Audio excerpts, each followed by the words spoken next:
Hello, everybody. Welcome to a Good Cop 2.0, the podcast, the final episode. I don't know. I just wanted to do an echo. I think I know I have the perfect guest. Those of you that know me, I don't ever say no to a good protest. I love to organize them. I think of them as theatrical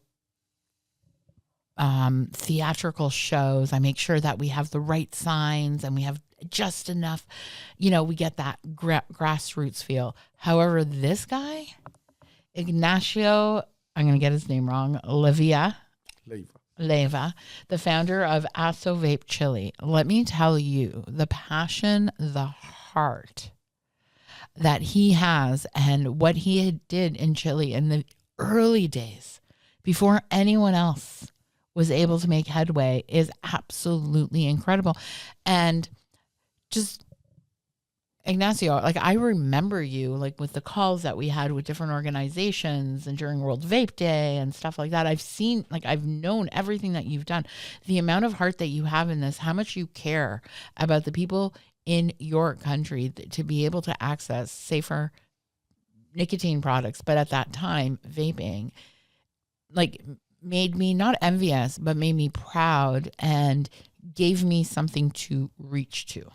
If that makes I want you to understand that. And I know I've said this before, but it is true, because if we don't acknowledge the incredible stuff that we do, take a moment whenever it could be 13, 15 years later, and reflect and allow people to compliment us, you're never going to be able to get even better if you don't just allow yourself that moment of, yeah, you know what? I did a good job.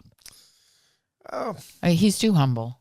It's hard to take it that way, but yes, we were able to make the first massive protest. I don't know what's the word in English. Protest. Yeah, we were able to do the first one for sure in all Latin America and America, but also the first one that was massive all over the world, and it was quite changing the game at that moment. We're talking of many, many years ago. I don't know how many years by now, 6 or 7 maybe. And yeah, it was the start of the public process of fighting in Chile, but we were fighting for very, very long there. We started on 2010. So it's 15 years now of non-stopping fighting for it. So yeah, you need to be patient. Patient and persistent. Yeah. You got to be patient, but you got to do it all the time. So you have to be okay with the rejection letters, people not responding back to you, people not caring. Because when you find that one person that says, Ignacio, I got your back, doesn't it just warm your heart? Yeah, and I think it's not only about the manifestation itself. The people need to understand, I meant users, that manifestation is not just a thing. It's something to be used in very critical moments to move the needle to your side when you need it. In that moment, we were facing a possible ban of e-cigarettes, a second possible ban of e-cigarettes. So they are not only something to feel proud of it or to be happy about them. I know that they have a lot of energy, especially the ones that we do in LATAM, that they are noisy and kind of a little party on the streets, but it's important to understand why you need to do them. You need to show the people that you're not alone, that you're not someone, as they used to said, paid by the industry to advocate for them. No, we are advocating for people. We are advocating for life. And the way to show it, it's a massive manifestation. It's the way to show that there is not such a thing of... What do you mean by manifestations, just so we can understand? A protest. A manifestation in the street, a public manifestation of many people. Yeah, sorry, because the definition in North America of manifestation means putting a sticker on the wall saying, I'm going to be great. Okay, sorry, no. No, don't apologize, but I think it's important that we define certain things that we need to add a little bit of clarity. I know what you're talking about. We did the workshop together at GFN, and I learned what manifestation was at that point. And the manifestations are part of it, and this is a fight that it will never end. We finally, after a very long process that took, like, as I said, 15 years total, but at least the legislative process were like 6 years, and we finally got legislation that it's very acceptable in the way that it looks vaping. Now the fight doesn't stop there. Now we're facing the problem of the regulations of the minister, that those ones are more shady. And when I mean shady, there is less amount of people involved, and there is a lot of people involved that are directly or indirectly paid by Bloomberg. That it's the same person that have still the COP, and it's totally funding today the staff. It happened the same in some governments, and we are one of those cases. Oh, so are we. Canada's we technically, when we started, we had some great regulations, and now, legislation. The problem is how do they regulate that legislation? And that's where the problems happen. And I know that you mentioned that there's not really, in Chile, they're not doing consultations. They're not asking you guys. And that, to me, that's so uncomfortable. And this is what other countries out there, if you're looking to fight and doing things, learn from the mistakes that are happening right now in regulated nations. Look at Canada. Fight tooth and nail to ensure that if they're planning on taxing you, that it's not at a high rate. Fight tooth and nail not to have a tax if that works for your country, but more importantly, fight for the lowest possible rate possible. Yeah, we are not in that point yet, because the taxation, gladly, they can do it through reglement. They can, actually, we need to face the new reglement, or that's what I think.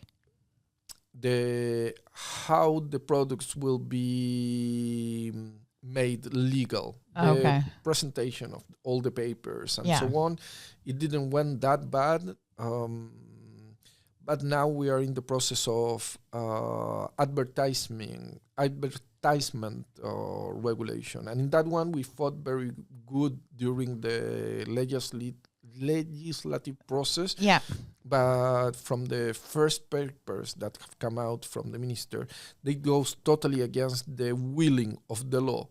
So we know that we will have a very huge fight. We are pretty sure that the first regulation would not pass the controllery, the one that checks that if it's legal or not. But in the first one, you can really see what are the intentions, and they are trying, as always, to make a dark ban. We are not banning, but we're banning. Well, that's Canada. We're not banning, but it's actually banned, because you can't promote your products. So you can't tell people that you sell vaping products in advertisements. You can't tell people anything about a relative risk, even if it's true. You can say all the bad things that are untrue, and there are no consequences. And to me, and even at the beginning of the fight, my question was, how are people who smoke going to know about this product? And that, to me, advertising, we call it promotion and marketing in our legislative bill, is you need to fight for promotion, and not in the way that we think of promotion of, can I do an ad in a paper to tell people I sell vaping products? Can I tell people that the Public Health England believes that this is 95%? I can't even tell, in Canada, you can't even tell that Health Canada says on their website that they recommend this for people who smoke to switch. That is how, and that's where you have to, in my opinion, if you have that opportunity, go for the biggest wins possible. In Chile, we shouldn't face something like that. Actually, in Chile, we are proud that our free of speech and the free of information, more than freedom of speech, it's the freedom of information. It's barely impossible that they can block it. But they can block in which moments you can do it, in which spaces you can do it, and they can even close it to a specific amount of things that you can have inside on a top. So that's are the things that we will be fighting very, very soon, because this first reglement, there is no way that will go through, because it's totally crazy. So it will be considered illegal in our legislation, but we know where they are going, and it will be a tough fight. Is Chile part of COP?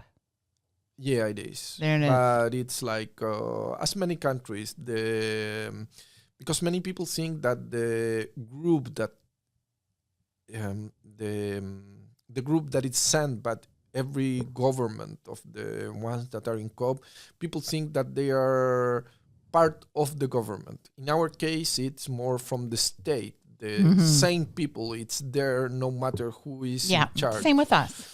So finally, when Bloomberg put his hands on those groups, you are totally, I'm sorry, can I say bad words? Or just say you're really? F-U'd. Yeah, we're U'd. Yeah. Well, because we have Bloomberg inside. It's not Chilean.